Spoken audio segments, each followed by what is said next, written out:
Assalamualaikum warahmatullahi wabarakatuh. Perkenalkan kami dari kelompok 1 yang beranggotakan saya sendiri Septiana Kartika Sari dan teman saya Khafifah Sukma Putri Anggraini dari kelas Tadris IPSC YIN Ponorogo semester 7. Nah, di sini kami akan membahas mengenai pengertian, ruang lingkup, tujuan dan hakikat mitigasi bencana. Nah, yang akan kita bahas pertama yaitu mengenai pengertian mitigasi bencana. Mitigasi bencana itu sendiri terdiri dari dua kata, yaitu mitigasi dan bencana. Mitigasi menurut Undang-Undang Nomor 24 Tahun 2007 adalah serangkaian upaya untuk mengurangi risiko bencana, baik itu melalui pembangunan fisik maupun peningkatan kemampuan dalam menghadapi ancaman bencana. Sedangkan pengertian bencana itu sendiri menurut Undang-Undang Nomor 24 Tahun 2007 adalah peristiwa yang mengancam dan mengganggu kehidupan dan penghidupan keluarga yang disebabkan baik oleh faktor alam maupun faktor non-alam dan juga faktor manusia sehingga mengakibatkan timbulnya korban jiwa, kerusakan lingkungan, kerusakan harta benda, dan dampak psikologis. Berdasarkan kedua definisi tersebut, dapat disimpulkan bahwa mitigasi bencana adalah serangkaian upaya yang digunakan untuk meminimalisir kerusakan atau kerugian yang diakibatkan oleh suatu bencana. Di sini saya akan melanjutkan penjelasan dari teman saya, yaitu mengenai ruang lingkup mitigasi bencana. Sebagaimana telah dibahas sebelumnya, mitigasi bencana merupakan sebuah rangkaian upaya guna mengurangi risiko bencana, baik lewat pembangunan fisik ataupun penyadaran dan peningkatan kemampuan dalam menghadapi ancaman bencana. Jadi secara singkatnya, mitigasi ialah upaya mengurangi risiko bencana, baik bencana alam atau natural disaster maupun bencana ulah manusia, man-made disaster, sehingga jumlah korban dan kerugian bisa diperkecil.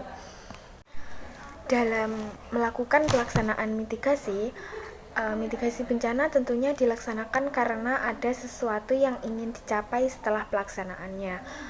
Adapun tujuan dari pelaksanaan mitigasi bencana antara lain meminimalisir risiko korban jiwa, meminimalisir kerugian ekonomi, meminimalisir kerusakan sumber daya alam, pedoman bagi pemerintah untuk membuat rencana pembangunan di masa depan, kemudian untuk meningkatkan public awareness atau kesadaran masyarakat dalam menghadapi risiko dan dampak bencana, serta membuat masyarakat merasa aman dan nyaman. Dalam upaya untuk mencapai tujuan tersebut di atas, dilakukan beberapa usaha atau upaya, atau bisa disebut juga merupakan ruang lingkup mitigasi bencana. Antara lain, yang pertama adalah mengenal dan memantau risiko bencana. Usaha yang dilakukan untuk mengenal dan memantau risiko bencana alam dapat dilakukan dengan pengkajian risiko bencana. Pengkajian risiko bencana merupakan sebuah pendekatan untuk memperlihatkan potensi dampak negatif yang mungkin timbul akibat suatu potensi bencana yang melanda. Potensi dampak negatif yang timbul dapat dihitung berdasarkan tingkat kerentanan dan kapasitas kawasan tersebut. Potensi dampak negatif ini dilihat dari potensi jumlah jiwa yang terpapar, kerugian harta benda, dan kerusakan lingkungan. Upaya pengkajian risiko bencana pada dasarnya adalah menentukan besaran tiga komponen risiko tersebut dan menyajikannya dalam bentuk spasial maupun non-spasial agar mudah dimengerti. Pengkajian risiko bencana digunakan sebagai landasan penyelenggaraan penanggulangan bencana di suatu kawasan.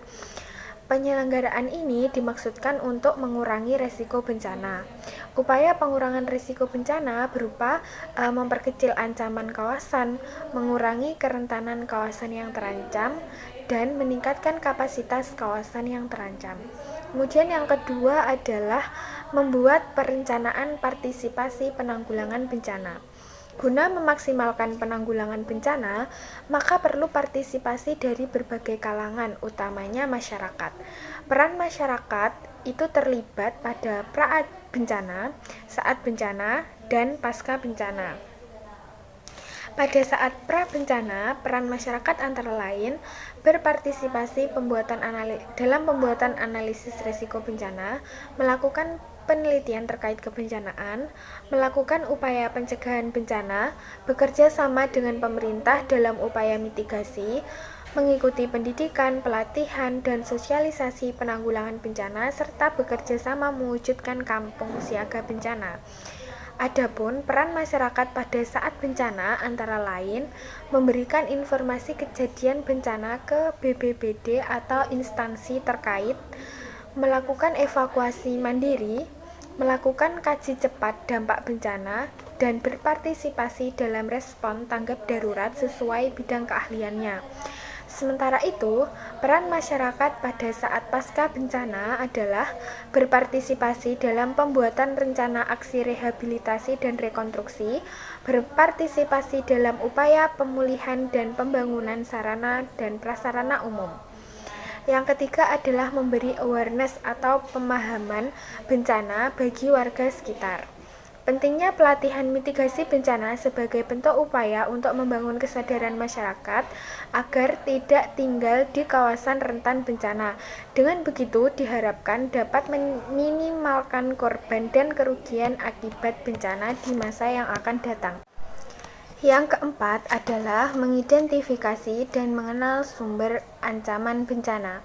Potensi ancaman bencana adalah suatu kondisi yang disebabkan oleh kejadian alam maupun oleh ulah manusia. Faktor yang dapat menyebabkan bencana antara lain bahaya alam dan bahaya karena ulah manusia.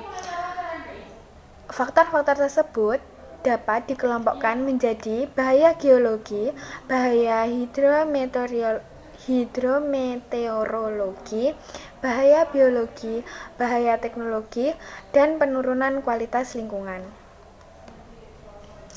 Kemudian, bahaya dibagi menjadi 12 jenis, antara lain gempa bumi, tsunami, letusan gunung, gerakan tanah atau longsor, banjir, kekeringan, cuaca ekstrim, gelombang ekstrim, dan abrasi, termasuk juga kebakaran hutan dan lahan, epidemi dan wabah penyakit, kegagalan teknologi. Dan untuk wilayah Indonesia sendiri, potensi ancaman bencana di berbagai daerah sangat beragam, tergantung dari letak geografis di setiap daerah tersebut.